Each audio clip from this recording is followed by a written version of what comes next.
पाणथस्तच तुम्हाला घेऊन आलेला आहे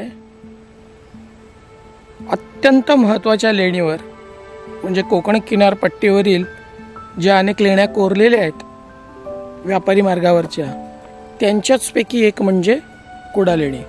या कुडा लेणीवर आपण आलेलो आहोत. कुडा लेणी अतिशय महत्त्वाची लेणी आहे, कारण की लेण्या परिसरात लेण्या तर खूप आहेत, पण समुद्री किनारपट्टीवरच्या महत्त्वाची लेणी म्हणजे कुडा लेणी.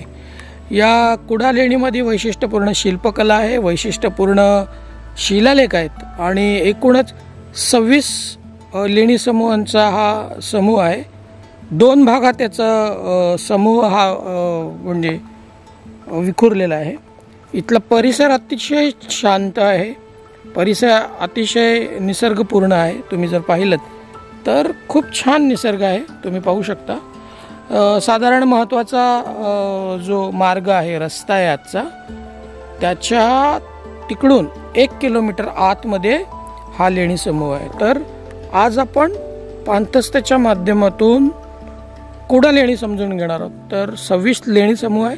खालच्या भागातून 1 ते 5 लेणी आहेत, त्या आपण समजून घेणार आहोत. वरच्या टप्प्यामध्ये काही लेण्या आहेत, त्याही आपण समजून घेणार आहोत. तर आता आपण जात आहोत कुडा लेणी पाहण्यासाठी. तर तुम्ही माझ्यासोबत आहात.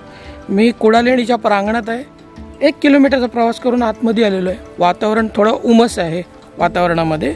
ऑक्टोबर चालू आहे, ऑक्टोबर हीट आहे, त्यामुळे हा म्हणजे वातावरण जो आहे तो अगदी उष्म आणि दमट असा मिक्स स्वरूपाचा आहे. तर आपण तो कुडा लेणीवर आहोत. आजचा प्रवास जो आहे आपला, तर एक अत्यंत महत्त्वाचा लेणी समूह म्हणजे कुडा लेणी. या कुडा लेणीत आपण आलेलो आहोत. आता आपण कुडा लेणी पाहणार आहोत.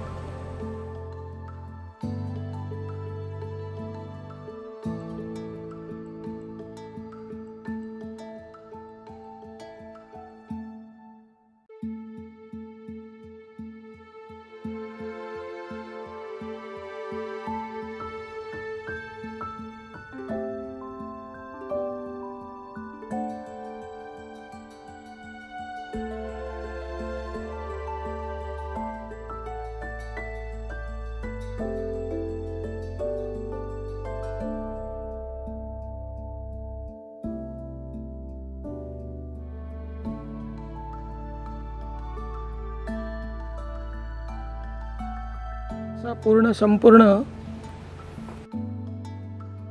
परिसर आहे कुडा लेणी समूहाचा.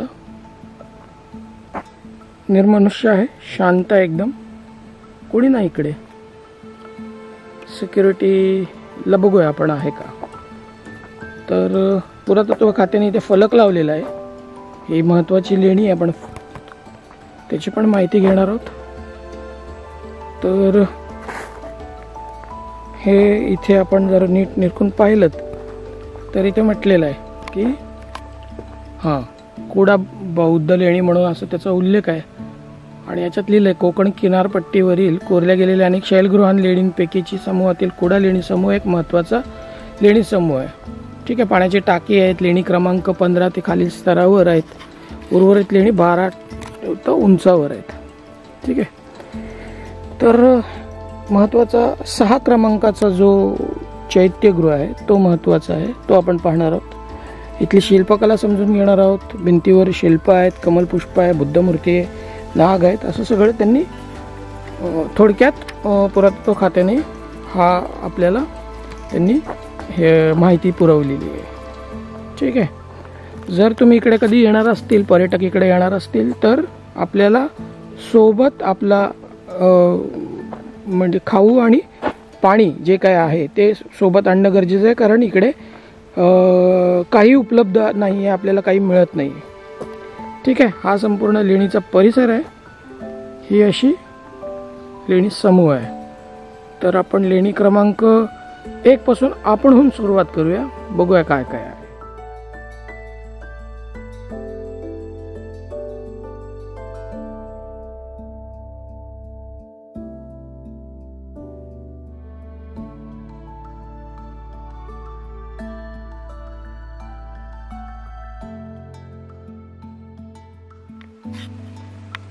लेणी क्रमांक 1 मध्ये आपण चाललेलो आहोत.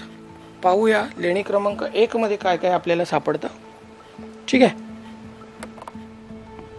ही लेणी क्रमांक 1 आहे आणि नीट निरखून बघितलं तर आपल्या लक्षात येईल की इथून गळणारे जे पाणी होतं, इथे भिक्खू संघ नसल्या कारणाने संपूर्ण लेणी भग्न अवस्थेला पोहोचली आहे। स्तंभ देखील तुटलेले आहेत, स्तंभ आपल्या लक्षात येत आहेत, स्तंभाचं उर्वरित अवशेष जे आहेत ते शिल्लक आहे। ठीक आहे, आता इथली माती काढली तर इथली आपल्याला पायरी पाहता येईल, पण ते काही काढलेली नाही।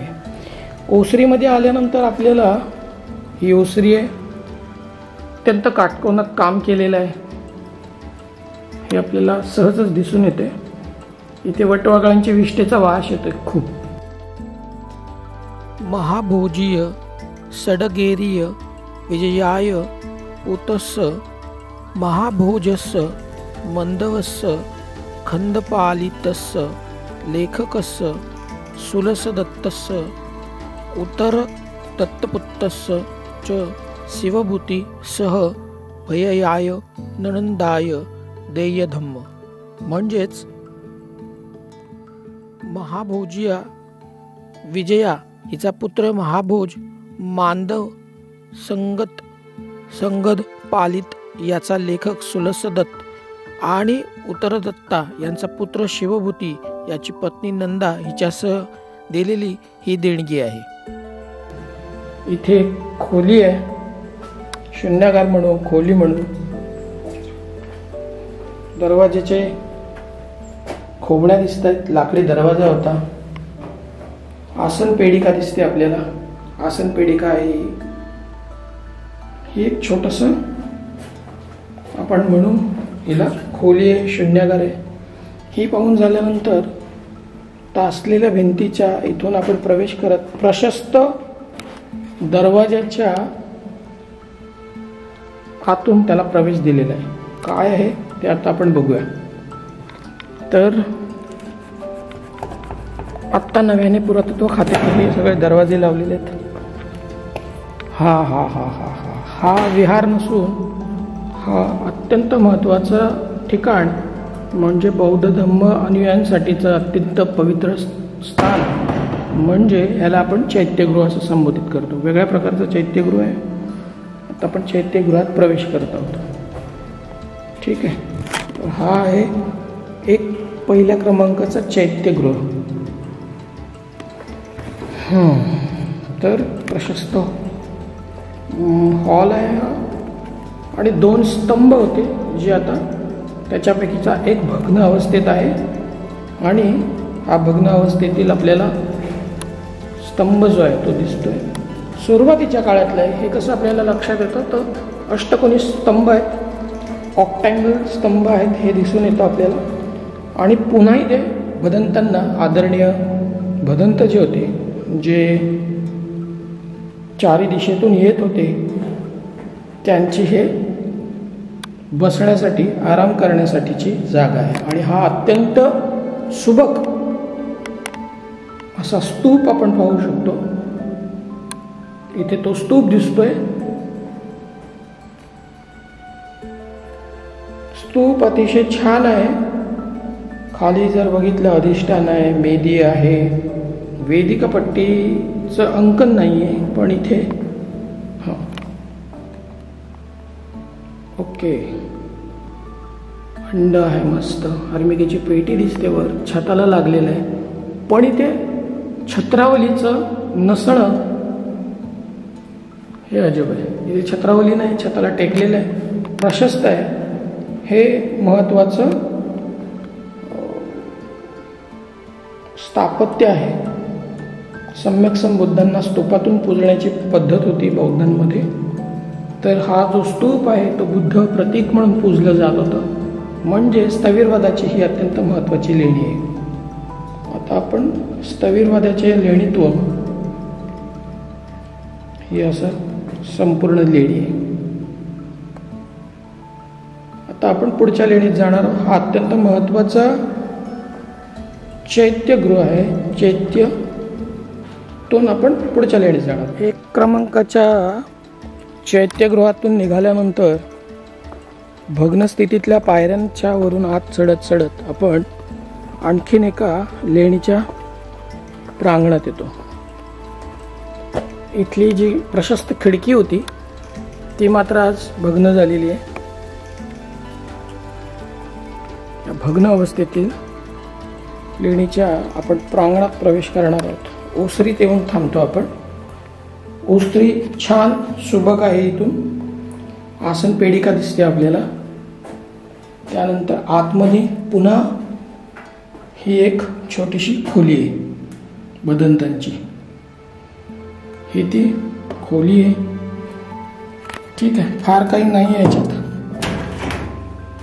आसन पेडिका आहे बदंतांना बसण्यासाठी. आटपशीर लेणी आहे ही. पाहून झाल्यानंतर आपण आता पुढच्या लेणीत आपण जाणार आहोत. इथे कोणत्याही प्रकारचा शिलालेख तर काही दिसत नाही. आपण पुढे जाणार आहोत. भग्न स्थितीतल्या विहारातून बाहेर पडल्यानंतर आपण थेट 3 क्रमांकाच्या लेणीत येतो. इथे कधी काळी पायऱ्या होत्या, त्या पायऱ्या आता नाही आहेत.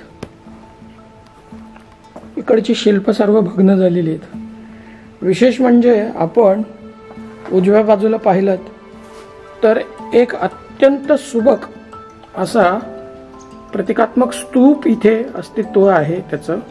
तो आजही तग धरून आहे. साधारण माझ्या अंदाजाने स्थविरवादाचा काळ आहे. 2000 वर्षापूर्वीचं हे शिल्पांकन आहे. हे वाचवणं गरजेचं आहे. वरून गळणारं जे पाणी आहे तो त्याला इजा पोचवतोय. त्यामुळे आपल्याला त्याची काळजी घेणं गरजेची आहे. पण ते कुठे कुठे लक्ष देणार. तर छान म्हणजे स्तूप आहे. आपल्याला इथे दिसतंय की इथे मेदी दिसते, वेदिका पट्टी दिसते, अंड दिसतंय, चित्रावली दिसते, यष्टी दिसते, हार्मिका दिसते. अतिशय छान असं अंकन इथे आपल्याला स्तूपाचं दिसून येत आहे. ठीक आहे, तर ही प्रशस्त खिडकी आहे. या लेणीचे वैशिष्ट्य म्हणजे हिच्या खिडक्या खूप प्रशस्त आहेत. ठीक आहे, इथे जाळीदार खिडक्या नाही आहेत ज्या आपण इतर ठिकाणी बघतो. म्हणजे व्हेंटिलेशनसाठी हवा आणि उजेड येण्यासाठीची याच्या प्रयोजन आहे. इथं कधी काळी लाकडाच्या खिडक्या होत्या, त्या आता इथे दिसून येत नाही आहे. ही छोटीशी लेणी आहे. इथे बदंतांच्या राहण्याची व्यवस्था आहे. आपण ते पाहणार. आणखीन एका लेणीत मध्ये प्रवेश करतो. इथे तर आपल्याला सरळ सरळ दिसतंय की इथून कधी काळी बदंत चढत होते लेणीमध्ये. लेणीचा हा प्रवेश मार्ग आहे. इथून कळतं आपल्याला. पण प्रत्येक लेणीच्या प्रांगणामध्ये इथे आपल्याला आता पानपोळी दिसून येते. पानपोळीचं दान कोणी दिलंय?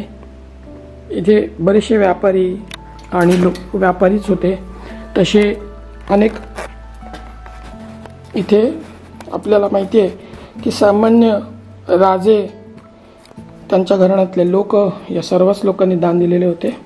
आज मात्र या पाण्यामध्ये डुबकी मारताना तुम्ही बघितलं असेल, इथे अशी बेडकं दिसत आहेत. पावसाळ्याचा काळ आत्ता जस्ट ओसरला आहे आणि आता आपल्याला इथे ही लेणी दिसते.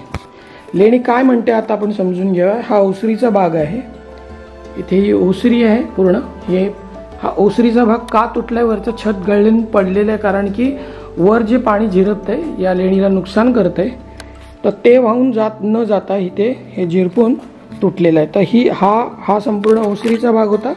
ही ओसरी आहे. इथून आपण नीट निरखून बघितलं तर ही ओसरी आहे. ओसरीच्या प्रांगणातच इथे आपल्याला आतमध्येच पानपोळी दिसते. पुण्यकारक दान आहे ते. पाणी देणं म्हणजे पुण्यकारक दान म्हणून इथे ओळखले जाते.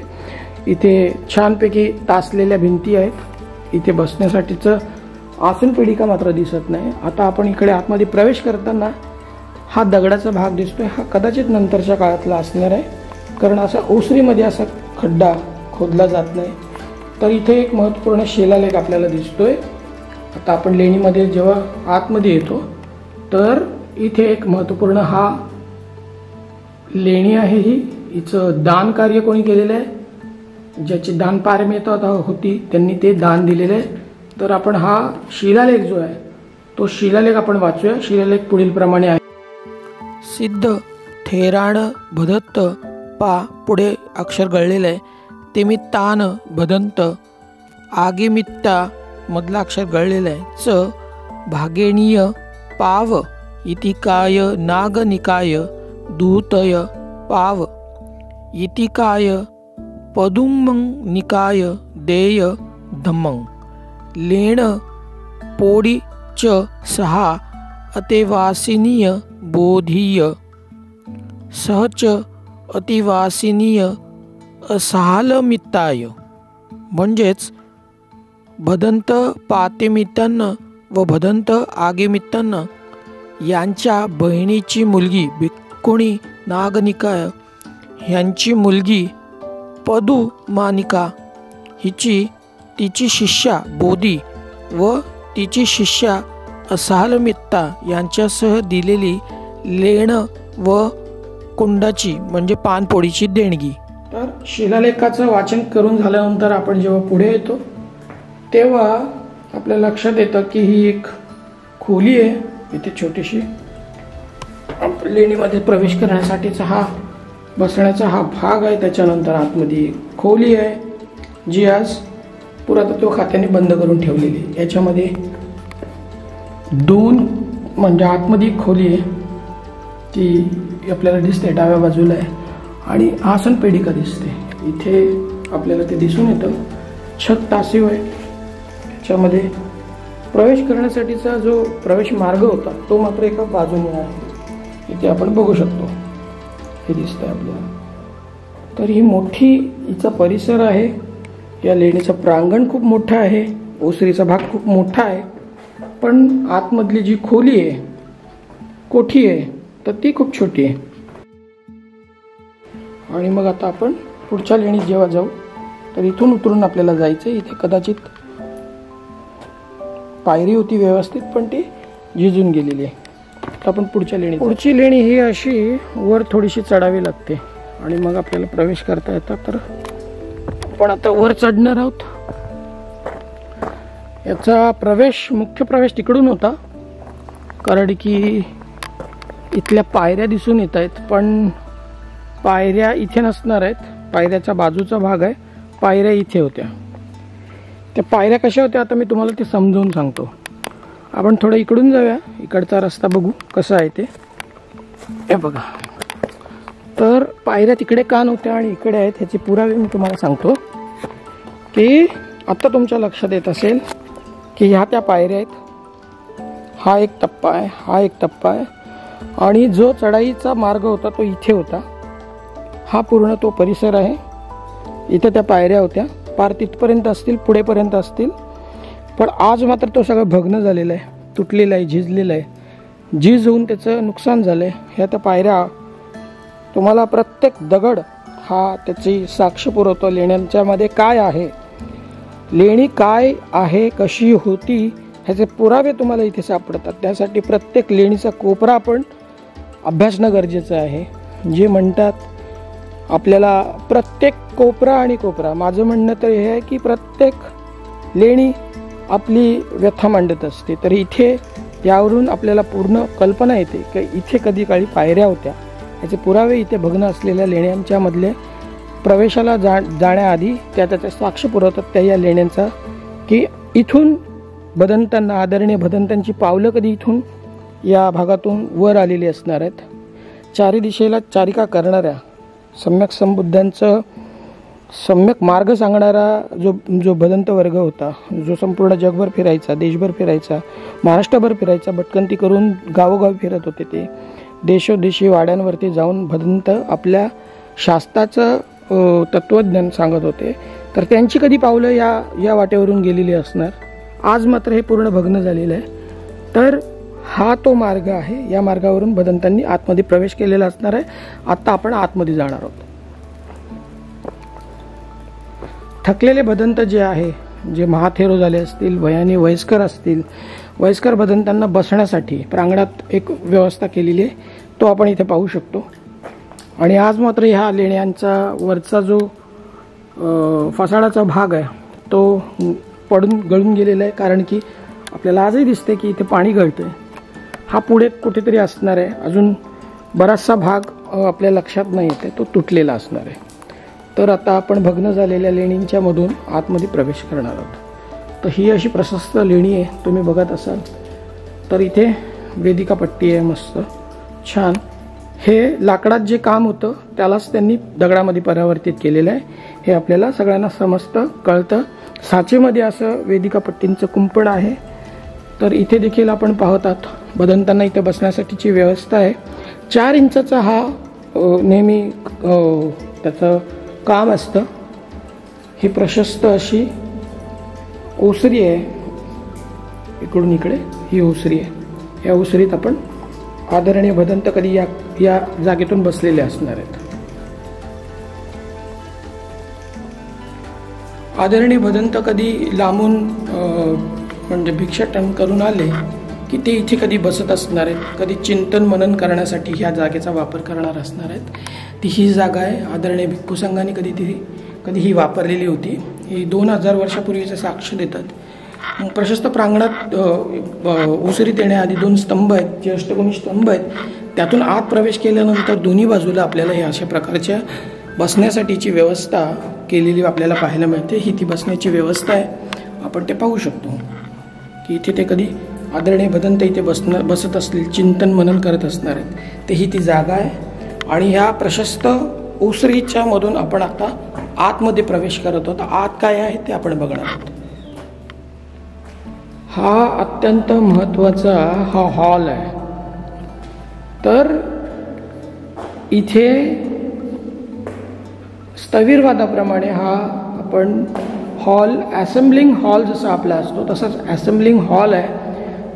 उपसद जेव्हा असतो, उपसद सोडण्यासाठीचा जो कार्यक्रम घेतला जात असे त्या कार्यक्रमाच्या वेळी सगळे या परिसरात म्हणजे या लेणी समूहावर राहणारा जो भदंत समुदाय होता तो इथे एकत्रित यायचा आणि इथून ते आपला उपसद सोडत असत.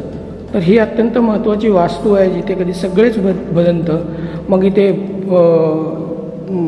स्थविरवादातले भदंत, आपले थेरो अरहंतपदापर्यंत गेलेले भदंत इथून आपलं भोजन ग्रहण करत असत. ती ही जागा आहे. ती अत्यंत महत्त्वाची जागा आहे ही. या जागेतून अरहंत भदंतांची पावलं इथून कधी काळी गेलेली असणार आहे. तर आता आपण एक जिओलॉजिकल थेरी समजून घेऊया. लेणीला इजा कशी होती. तर आपल्याला हे एक लक्षात घेतलं पाहिजे. हे वर जर तुम्ही नीट निरखून बघितलं इथे या भागात इथे जो दिसून येतोय हा जो भाग आहे हा संपूर्ण ही चर आहे. तर याला आपण लेणीला इजा करणारा एक महत्त्वाचा दुवा म्हणतो. एक महत्त्वाचं कारण आहे की लेणी कशी इजा होते. तर पावसाचं पाणी जे छतावर पडतं म्हणजे डोंगरात पडतं त्या डोंगराचं पाणी झिरपून या भेगेतून या आतमध्ये प्रवेश करतोय. या निर्मितीच्या काळातच इथल्या स्थापत्य विशारदांना हे माहिती होतं की ही लेणीला इजा करणाऱ्याचं कारण जे होतं ते हे होतं. आणि हे जे आहे तर त्यांनी ते त्या स्थापत्य विशारदांनी बरोबर योग्य मार्गी त्यांना लावून ती पहाडातलं पाणी ते बरोबर त्यांनी उतरवलेलं होतं. आणि ते उतरवलेलं पाणी या अशा चरेतून अशी चर खोदली जायची आणि ती इथे कलेक्ट व्हायची आणि याच्यात जमा होऊन ती पद्धतशीर अशी बाहेर काढली जात होती. अशी ही व्यवस्था, अनोखी व्यवस्था, लेणीला संवर्धन करण्याचं तंत्र आपल्याला इथे समजून येतं. आणि मग ही अशी वळणावळणाने त्यांनी बाहेर काढलेली होती आणि हे कुठेतरी पुढच्या पोळीमध्ये तिला जमा केलेली असणार. आपण ती पाहूच. पण इथे आणखीन एक गोष्ट आहे, हे समजून घेणं गरजेचं आहे की आता इथे आपण हा मोनोफंक्शनिंग म्हणजे माझ्यासोबत जे सर आहेत, मी ज्यांच्याबरोबर आहे, बडोद्यावरून आलेले सर आहेत, राजेश सिंग सर, त्यांच्या थेरीप्रमाणे हा मोनोफंक्शनिंग हा वास्तू होती. मोनोफंक्शनिंग म्हणजे एकाच गोष्टीसाठी या वास्तूचा वापर होत असेल. पण आता तुम्ही जर नीट अभ्यासलं, आपण जर अभ्यास केला तर याचा दुसऱ्याही काही गोष्टीसाठीचा वापर करण्याचा तयारी त्यांची होती. त्याच्यासाठी त्यांनी इथे काम देखील सुरू केलेलं होतं. आपल्याला दिसतंय इथे एक आहे, इथे 2 आणि इथे 3. तर या जागेतून पुढे अजून पहाडामध्ये ते लोक इथे बदनांच्या देखरेखीखाली काम सुरू होतं. हे आपण काम बघत आहोत. तर हे काय दिसतंय तर इथे पुढे आतमध्ये खोदून इथे त्यांच्या उपासनेचं स्थान ज्याच्यावर श्रद्धा आहे म्हणजे ते सम्यक संबुद्धांची इथे वास्तू तयार होणार होती. म्हणजे ड्युअल फंक्शनिंगचा वापर म्हणजे असं ते करणार होते. असंही ते ठिकाण आहे आणि त्याचा वापर ते करणार होते. इथे कदाचित बुद्धांची सम्यक संबुद्धांची मूर्ती अथवा इथे आपल्याला स्तूप निर्मितीचं कार्य होणार होतं भविष्यात त्यांच्या काळामध्ये. पण तो काही पूर्णत्वास गेलेला नाही आहे. अशा या ठिकाणातून अपूर्ण अवस्थेतून आपल्याला लक्षात येतं. तसंच इथे आत प्रवेश करण्यासाठीचं दगड काढण्याचं कार्य सुरू होतं ते इथे दिसते या ठिकाणातून. तर अभ्यास केला तर आपल्याला ह्या सगळ्या गोष्टी नीट समजून येतात की इथे काम होतं आणि हे काम करायला सुरुवात केली होती. पण इथे जी राजकीय उलथापालथ झालेली होती त्यामुळे इथे हे काम नंतरच्या काळामध्ये बंद झालं. असं हे महत्त्वाच्या गोष्टी आपल्याला इथे समजून येतात. तर लेणीचा प्रत्येक भाग आपल्याशी बोलका होतो जेव्हा आपण अभ्यास करू तेव्हा. अशी ती व्यवस्था आहे. आणि ही चर कुठे जाते आपण ती पाहूया की ही चर आता कुठे जाते. इथे दरवाजाच्या खोबण्या आहेत प्रशस्त. आपण जसं बघतो तसंच तो हॉल आहे मोठा आणि त्याला प्रशस्त असं दरवाजा आहे. त्याच्या दरवाज्यांच्या खोबण्या एक इथे दिसते खोबणी, एक इथे दिसते खोबणी. मोठ्या आकाराचा दरवाजा होता तो आता मात्र नष्ट झाला आहे. हे पाणी त्यांनी कुठे काढलंय हे पाणी पुढे जाऊन तिकडे मिळतंय कुठेतरी. इथे बसण्याची आसन पेडिका होती जी आज अस्तित्वात नाही. इथे बसण्याची व्यवस्था होती ती मात्र आज नष्ट झालेली आहे. असं हे संपूर्ण वास्तूचं निरीक्षण आपण करू शकतो या छोट्या छोट्या गोष्टींमधून. तर आपल्याला इकडून न उतरता आपण आता इकडून उतरूया. बाकीची लेणी आपण समजून घेऊ. कुडा लेणीच्या परिसरामध्ये ही अत्यंत महत्त्वाची लेणी आहे जिला आपण चैत्यगृह म्हणू किंवा मुख्य वास्तू जी आहे ती इथे आहे. तिच्या प्रांगणात आपण उभे आहोत. तर तुम्ही जर बघितलं तर आपल्याला लक्षात येईल की या प्रशस्त लेणीमध्ये प्रवेश करण्यासाठीचा जो ठिकाण आहे ते इथे दिसतंय. इथे त्याचे काही अवशेष आहेत. लाकडी कामांचे अवशेष दिसून येतात. लाकडी खांबांचे जे स्तंभ होते त्यांच्या खोबण्या इथे दिसतात. त्या खोबण्या आता फक्त शिल्लक आहेत. बाकी इथलं लाकूड काम पूर्ण नष्ट झालेलं आहे. एका कोपऱ्यामध्ये हत्ती आहे. या हत्तीकडे नीट जर निरखून बघितलं तर आपल्याला कार्ला लेणीवर जे हत्ती आहेत त्यांची आठवण येते. आता इथला जो इथली जी शिल्पकला, इथला जो हत्ती आहे तो अतिशय शिल्पकला विकसित झालेला दिसतं. कारण की त्याच्यावरचे जे अवयव आहेत म्हणजे हत्तींचे जे डिटेलिंग केलेली आहे ती उत्तम प्रकारची आहे. कारण की आपण जर मी ज्या लेणीवर काम करतो सगळ्यांना माहिती आहे पितळखोरा लेणीवर माझं काम आहे. तर पितळखोरा लेणीवरचे जे हत्ती आहेत ते खूप इमॅच्युअर दिसतात. ते सुरुवातीच्या काळातलं काम होतं. त्यामुळे हत्तींचं जे आकारमान आहे ते जरी लाईफ साईज असलं पण त्याचे जे डिटेलिंग आहे त्यांचा जो धड आहे तो थोडंसं अपरिपक्वता शिल्प आपल्याला असं म्हणता येईल. पण इथे आपण कुड्यावरती जेव्हा येतो आणि हा जो अस्तित्वात असलेला जो हत्ती बघतो, हत्ती हा बौद्ध धम्मामधला अतिशय पवित्र प्राणी मानला गेला आहे. कारण बुद्धांना त्या पांढऱ्या हत्तीच्या माध्यमातून बघितलं गेलेलं आहे. तर आपण आता इथे तो हत्ती पाहत आहोत. 2 हत्ती होते. एक इकडे होता तो आता भग्न झालेला आहे आणि अस्तित्वात असलेला जो हत्ती आहे तो आज मात्र इथे दिसतोय. भग्न स्वरूपात आहे. भग्न त्याची जी सोंड आहे ती काही अंशी तुटलेली आहे, काही अंशी शिल्लक आहे. पण विशेष इथं पाहण्यासारखं काय आहे तर विशेष असं आहे की हा जो हत्ती आहे हा लाईफ साईज हत्ती म्हणू आपण.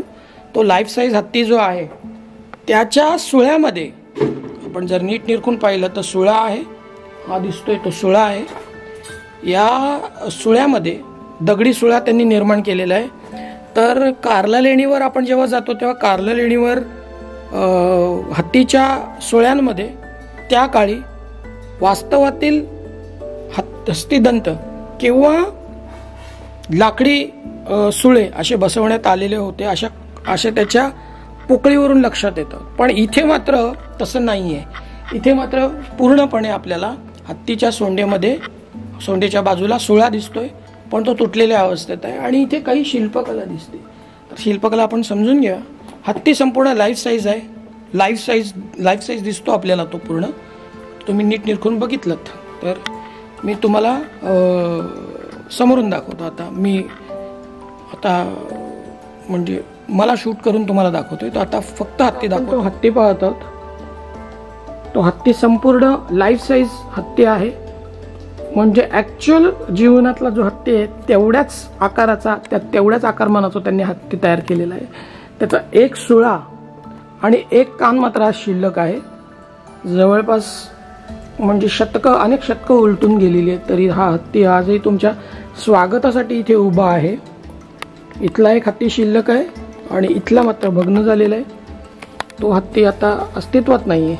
तो भग्न अवस्थेला गेलेला आहे. तर आपल्याला तो हत्ती अजिबात दिसून येत नाही आहे. पण इथे मात्र तो त्याच्या या सिमेट्रिक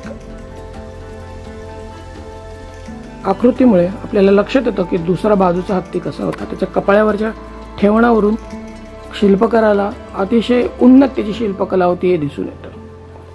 तर आता आपण पुढच्या भागात इथे कोपऱ्यामध्ये शिल्पकला आहे ती समजून घेऊया.